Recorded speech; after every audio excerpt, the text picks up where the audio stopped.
ल ट्याक्कै लाएर अब हामी निस्किन लाग्यो।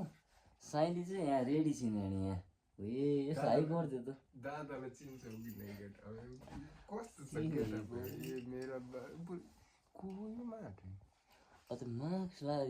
मै हुँ ए टिका सिका लाएर रेडी हो गरी मेरो पनि देखाएको थियो होइन मेरो पनि देखाएर चाहिँ है ए यही हो पारा त यो अब साइड हिँड्यो गरे हामी हिँड्यो होइन यो कन्टेन्ट बनाएको खासमा अनिस ठाकुर छ ल खासमा चाहिँ तपाईँलाई हो ठाकुर छ यो भिडियो म तपाईँलाई गएर मैले अहिले पछि पठाउँछु अहिलेको लागि चाहिँ हामी निस्किन्छ टाका लगाएर होइन अब यहाँबाट टक्का लगाएर ओ साइली तुरुङकोट मेरो हान्यो गाडी गोप्रो यस्तो मिल्यो होइन गाडी मिलाउनु पर्ने छ यसलाई मिलाएर गाडी यसो हाल्नु पर्ने छ ओ साइली फुडौमा जय श्रीराम हर महादेव भनेर निस्किने हो च्याप्पा लगाएर ल निस्क्यो अब धेरै ढिला गर्न हुने एक कति बज्यो 1:40 भइसकेको छ 2 बज्न आँटिसक्यो अब निस्किनु पर्छ अहिले निस्किनु जान घर मार्छन्